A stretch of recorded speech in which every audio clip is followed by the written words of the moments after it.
Gentlemen, let's get into the official series preview here. After the playoff roster has been announced, we have a big series against the Minnesota Twins. And I want to start this segment here, guys, with a segment I'm calling Stats That Might Matter. So I'm going to read off some 5 stats here, and I want you guys to tell me afterwards if any of these matter at all about into this series going forward. Got it? Sounds good. All right, first one. The Minnesota Twins and Blue Jays split their 6 games this year, 3 games apiece. Minnesota outscored the Toronto Blue Jays 28-26 in those 6 games. Fangraphs gives us a 6.6 chance to win the World Series, and the Score Sportsbook has the Jays at plus 105 underdogs in this series against the Minnesota Twins. Minnesota this season went 23-9 versus Oakland, Kansas City, and the Chicago White Sox, and then went 64-66 versus everybody else. And the Blue Jays haven't won a playoff game since 2016. The Minnesota Twins haven't won a playoff game since 2004. One of those streaks is coming to an end this series. And my last one, Minnesota led all of baseball in batting war in the month of September. Do any or all of those stats matter, guys, going into the series? So I will just start off with the last one you mentioned, then Riley, you can build off that. No, Isaac, you take the words right out of my mouth because I heard you say last one. Yeah. And it kind of goes along with the other things you were saying, Jesse. I'm sure we can, like, there's stats being like they were like the second best team in baseball over the last month or two. And it's like, but then you look at the record of the teams that they're playing in the last month or two, compound with that the Minnesota Twins haven't played meaningful baseball in what? 50, 60 days, like the Cleveland, since the Guardians started to fall off, like they've been locked into that for forever. So they've been playing free and loose. They've been able to try things, whereas the Blue Jays have been in a dogfight through the entire year, which, you know, you can make an argument that that's a plus or a benefit. I like to think that it's a benefit that maybe these guys, like, because they haven't had that intensity that we've had, maybe they're walking into something where they're not as prepared for it. You see that often with teams who have been locked and have like an easier road to the playoffs get beat by underdogs. AKA, once again, the Phillies last year, right? There's always that one team that runs in to a team that's just not prepared for the moment. So that's what I'm hoping for. But that's the stat I just want to start off with, is that they can be a little deceiving knowing that the Twins have played teams that are sub 500 and haven't had anything to necessarily play for. Yeah, Isaac pretty much took the words right out of my mouth. I would like to think, guys, that I like the thought that Minnesota might come in underprepared. I don't know if that's going to be the case. These are professional athletes. They know kind of what's at stake. They know that their franchise hasn't won a playoff game since whatever Jesse said, 2004. So I mean, geez, like that's a long time. That's 19 years essentially. So they'll be hungry. Like they will be hungry. I believe that, they had an easier road than we did. I don't think that they're as taxed as we are because of it. But I still think that we can outmatch them. And I know we'll talk about the matchups later on here. But hey, some of the stats do mean something. But at the end of the day, we're looking at a division-winning team. I know it was the worst division in baseball, and it wasn't even close. But they won ball games when it matters, and I don't think that it's going to be an easy road at all. Playing in Minnesota, I think that we still have our work cut out for us, and we have to play grade A level baseball in order to walk away from this series as the victors. I will say that it's a good spot because we're right next to the Canadian border. There's going to be a lot of Canadians there. Tickets, I think I saw on Twitter, are like $15 for 300 level seats. So, I mean, if you're making the trip down there, you like, it might be cheaper to go there than it is to just go to a Toronto playoff game. So I just like, hopefully we show up in numbers and at least have 25% or something like that. That would be awesome of Toronto Blue Jays fans. And for what it's worth, this is the deepest Minnesota Twins baseball team they probably had going into the playoffs, probably since the early 2000s team. So just keep that in mind as we go there. But yeah, the Blue Jays can neutralize home field advantage for a while. That'll definitely come in handy here.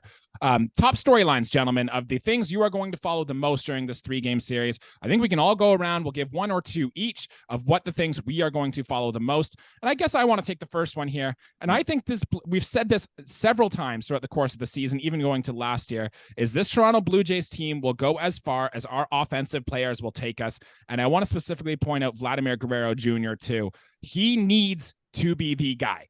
The target field in Minnesota has typically been a good spot for right-handed hitting power hitters to hit. So Vladimir Guerrero Jr. should have an advantage in the park factors there. But we need Vladimir Guerrero Jr. to be on in this series. We need him swinging at pitches he can do damage with, not swinging at pitches in the other's batter's box, not hitting the ball on the ground and hitting into a double play when the Blue Jays need him. We need this guy to be a power bat and drive in runs for this Toronto Blue Jays team to go forward in this series. And that is my number one storyline that I am looking for in this series.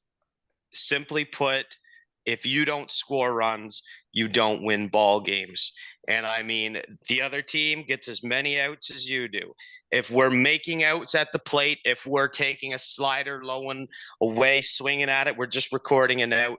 He's got to sit on his pitch. He's got to look for his pitch.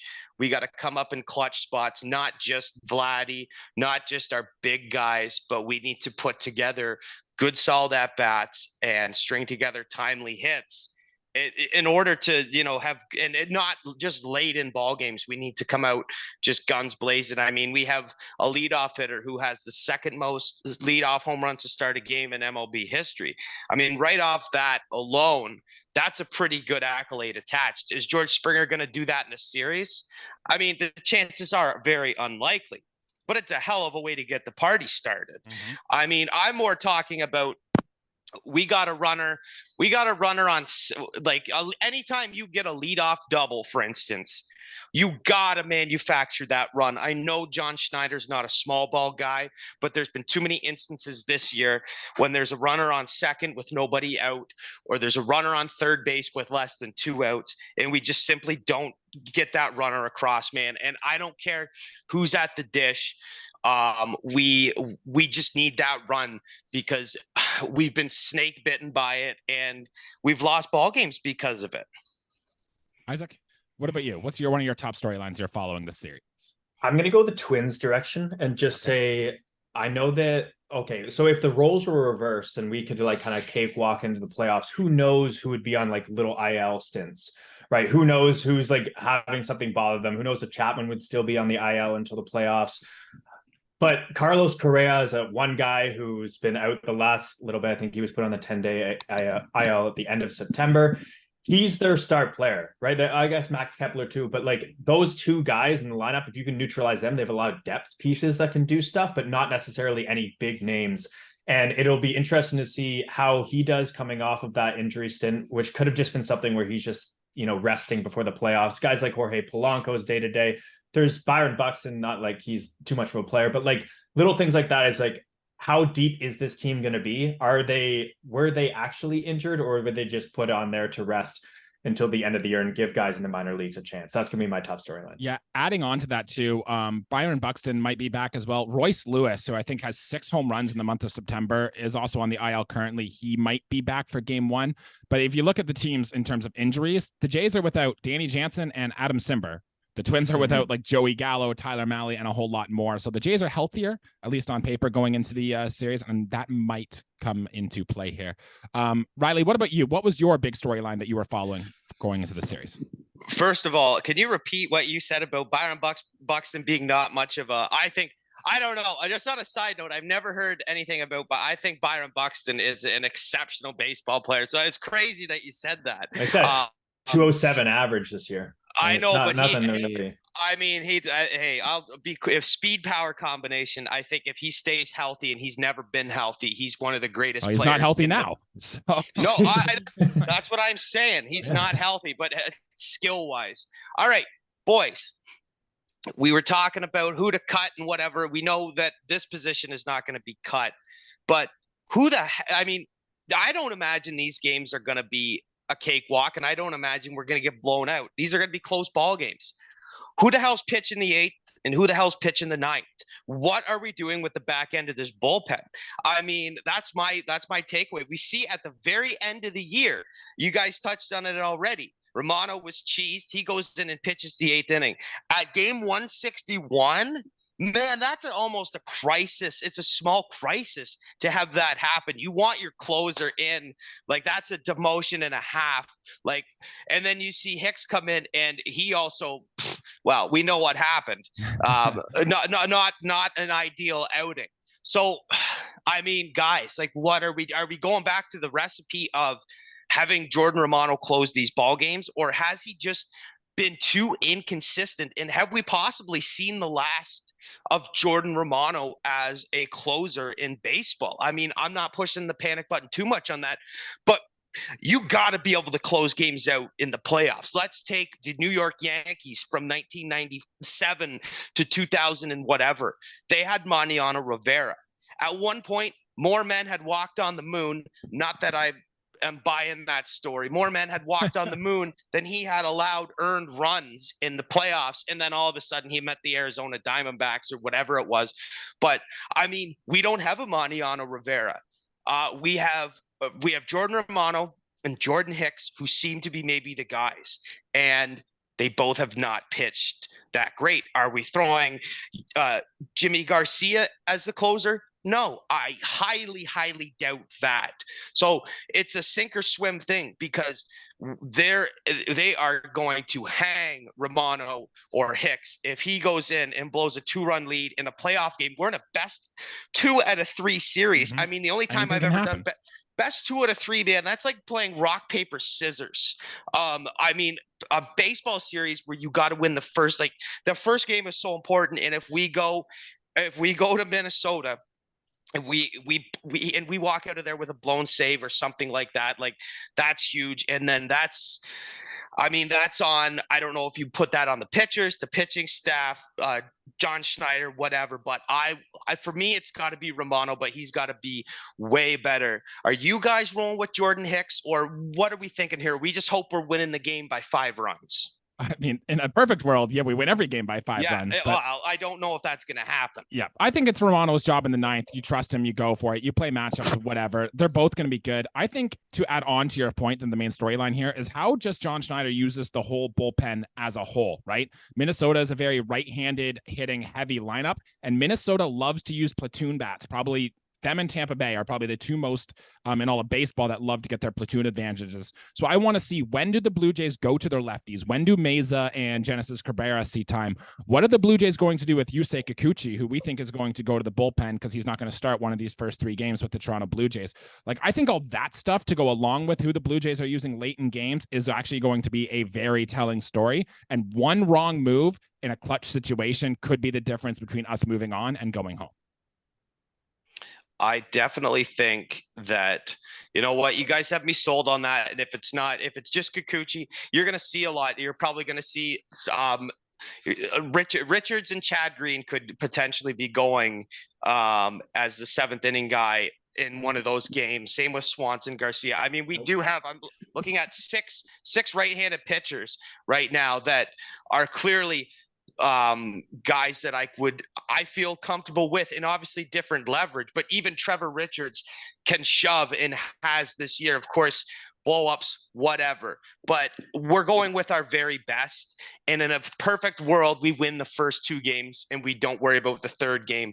But in an ideal world, our starter goes 7 innings. It probably won't happen. There's a good chance that a guy like Kevin Gausman does. But then from there, like, you got to go down the pecking order and say, John Schneider's got to figure out who he trusts more, Eric Swanson or Garcia. He's got to figure out who he trusts more out of, let's say, Trevor Richards and Chad Green or whatever. You got to be smart with your matchups, because we do have very good right-handed pitchers. And if that's the route we're going to take for, stacking our lineup that way, then, hey, I mean, it's on him, man. He's calling those moves to the bullpen. Yeah, and that's what's going to matter the most here in the series. Isaac, any other storylines you wanted to mention, or should we get right into the lineups and stuff?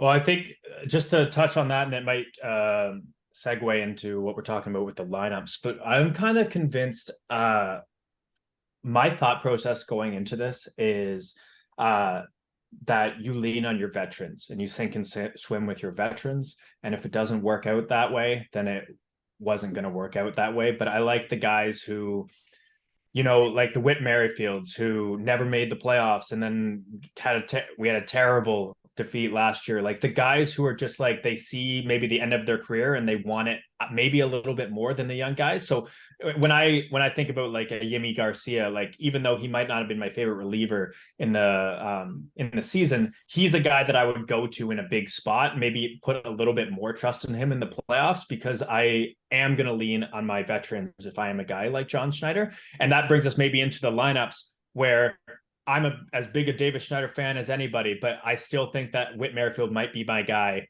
over top of him going into game one. Makes sense. He's a really good guy at getting bat on ball, which could matter, just getting a ball through the infielders to getting a clutch run across and everything else there. We asked some friends on Twitter what their biggest storylines were, and one person said, Jason said he's very interested to see how Jose Barrios does going back to Minnesota to see a playoff game there. You can bet your bottom dollar if it comes to that. We'll be watching that as well. And of course, kind of what we were echoing on earlier, it's all about the offense. Pitching and defense has been there all year. If the Blue Jays are going to have a winnable series, especially in what's going to be probably some low scoring games, offense is going to be key.